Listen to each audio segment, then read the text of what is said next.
Mr. President. The senator from Massachusetts. Thank you, Mr. President. I want to thank the senior senator from Washington for her leadership on this important issue and for gathering women to come to the floor today to talk about the Republican bill that's been proposed and that we'll be voting on soon.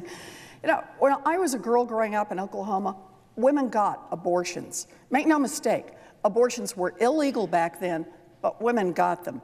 Desperate women turned to back alley butchers, or some even tried the procedure on their own, using coat hangers or drinking turpentine. Some were lucky, but some weren't. Some women bled to death, some died of infections, some were poisoned, and they all went through hell. In 1973, the Supreme Court stepped in. 45 years after Roe versus Wade, abortions are safer than getting your tonsils out. A lot of women are alive today because of Roe. Nearly 70% of Americans agree Roe versus Wade is worth supporting. And I wish I were here today to acknowledge the impact of Roe. Instead, I'm here to defend it from attack. Last week, President Trump marked the anniversary of Roe versus Wade by calling for a ban on a rare category of abortions, ones that take place after 20 weeks of pregnancy. So today, the Senate is voting on a bill to do exactly that. Now, let's be honest about why this vote is happening now. Today's vote is happening because politicians who have never been pregnant, who have never had an abortion, who have never had to make a wrenching decision after learning that the child they're carrying won't survive childbirth, those politicians want to score political points at the expense of women and their families. We are having this vote today because President Trump asked for it. If it passes, this unconstitutional bill would put women's lives and women's health at risk. Government officials who seek to insert themselves between women and their doctors ought to listen to the women whose lives are on the line and the doctors who care for them. If they were listening right now, we wouldn't be holding this vote. Only 1% of abortions take place at 21 weeks or later. 1%. And the reasons are heartbreaking. I've heard from people across Massachusetts who shared their devastating stories. The Senate should hear these stories. One woman who wrote to me explained that she was ecstatic to have a second child, but learned late in her pregnancy that her daughter's brain was severely malformed. Being a grown woman with a husband and daughter, she said, I never imagined that I would need to get an abortion. But when I learned that the baby I was carrying suffered from a set of severe brain malformations, I faced a binary choice for her, peace or life.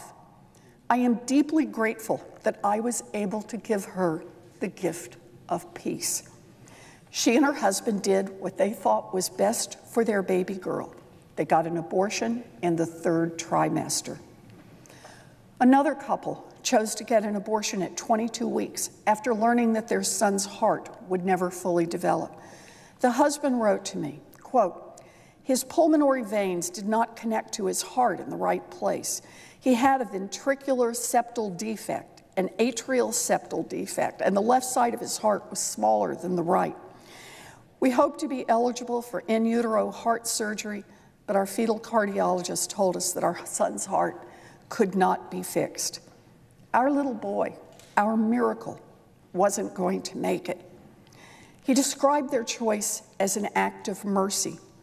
My wife and I are both pro-life, and we would never encourage an abortion. But there isn't a day that I regret what we did, because we both believe our child is watching over us from a safer place. There also isn't a day that I wonder who else can possibly understand what we went through. No law can save my child from his complex congenital heart disease or save my wife from her suffering. But the bill we're voting on today says that the government should have been part of that decision. No, not just part of that decision. It would have allowed the government to make that decision instead of leaving the choice to broken-hearted parents. The bill we are considering today would ban all abortions after 20 weeks with only limited exceptions. It would force women to carry an unviable fetus to term. It would force women with severe health complications to stay pregnant until their lives were on the line. Whatever you believe about abortion generally, this legislation is dangerous and cruel. Devastating fetal abnormalities aren't the only reason that women get abortions after 20 weeks. Some women face so many delays when seeking an abortion, delays like finding a provider, raising money for the procedure, and paying for travel costs.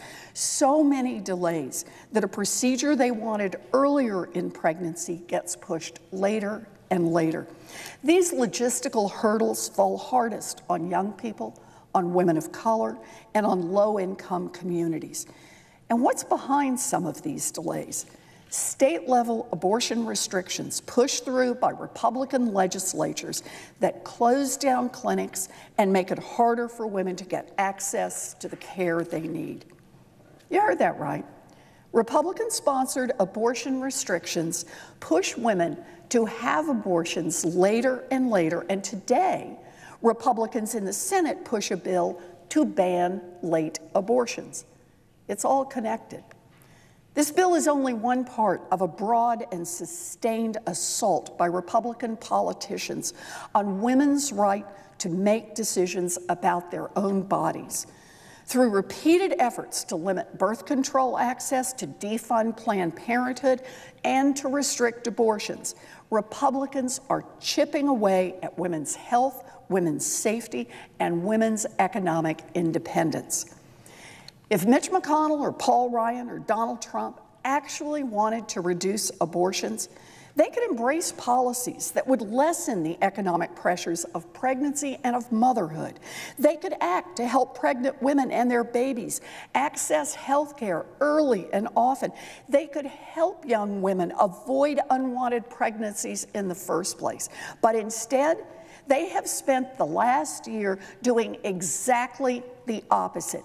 They have held vote after vote to try to gut the Affordable Care Act and Medicaid, when we should be expanding those programs.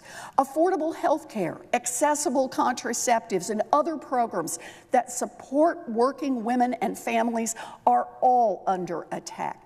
And today, Republican politicians want to distract from their hypocrisy with an unconstitutional 20-week abortion ban, one that will not pass, that ignores the actual experiences of women, and that would cause enormous harm if it were signed into law.